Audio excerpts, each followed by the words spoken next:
Bienvenue dans cette nouvelle vidéo. On parle aujourd'hui de l'herbe principale des sorcières. Je veux nommer l'armoise, ici que vous aurez en fagot, mais qu'on peut tout à fait utiliser pour vos rituels, pour les demandes. Après, en petite plante que je vous mets voilà en petit sachet, parce qu'on va toujours mettre une petite pincée sur le charbon de bois. Donc il n'y a pas forcément nécessité d'en mettre beaucoup. On réservera le fagot, lui, pour vraiment un grand nettoyage de maison. Mais quelles sont les vertus de l'armoise? Pourquoi l'appelle-t-on aussi plante des sorcières? On pense souvent que l'armoise est la plante principale, à utiliser en magie. Tout dépend ce qu'on recherche en fait comme effet. Mais c'est vrai que l'armoise, à elle toute seule, va vraiment avoir un spectre extrêmement large, de vertus, puisqu'elle agira sur la santé. Mais on parle bien de santé dans le sens guérison émotionnelle. Donc c'est vraiment nous reconnecter à nos énergies. Elle va être très forte en termes de divination. On dit que le fait de brûler de l'armoise principalement avant de se coucher, ça va décupler les rêves, ça va décupler les voyages astraux, ça va surtout agir sur la mémoire, sur la concentration. Elle est extrêmement forte pour agir sur nos capacités psychiques. Et puis le fait de ramener aussi ces éléments, grâce à l'armoise, on va pouvoir mieux se souvenir de ce qu'on est parti expérimenter, apprendre de l'autre côté, débloquer aussi les choses. Elle va énormément aider au niveau de l'état d'esprit pour soulager les douleurs, laisser un petit peu l'anxiété, les angoisses. Alors, il n'y a pas de tests particulièrement qui ont été faits scientifiques, parce que souvent c'est ce qui est demandé. Peu importe, l'idée c'est vraiment de voir les effets qu'on va ressentir, chacun.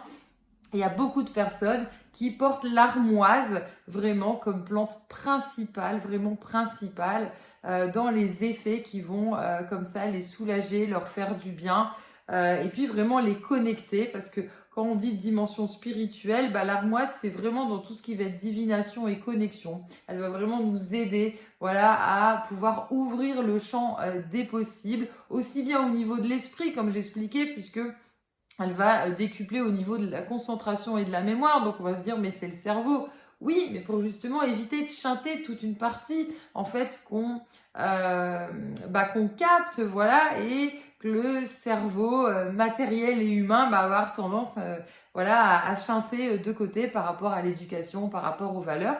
L'armoise va dissiper ça.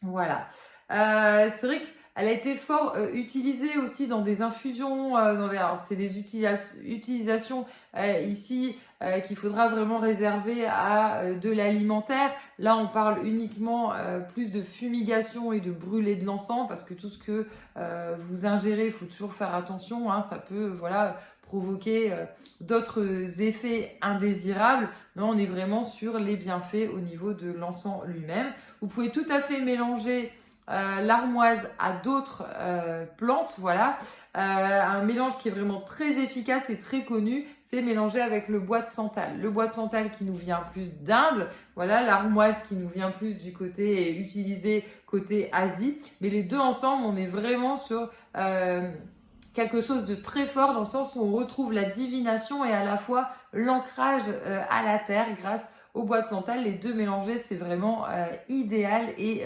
divin pour toutes vos connexions et perceptions.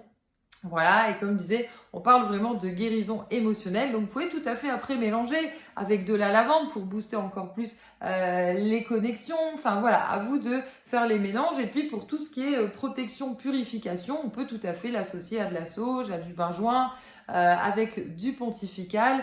Donc là-dessus, il n'y a pas de mauvaise association avec l'armoise en fumigation.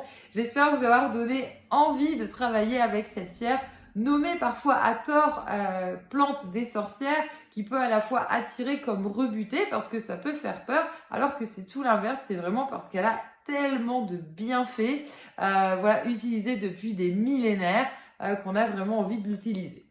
Vous pouvez donc de ce fait la retrouver sur notre site l'aurorcéleste.com, aussi bien en fagot ou en petite herbe à brûler. Et puis s'il y avait un choix à faire, parce que souvent vous me posez la question en boutique entre les différents fagots, le fagot de sauge blanche, lui, remet à blanc en fait toutes les énergies. on est plus sur quelque chose un petit peu matériel hein, finalement.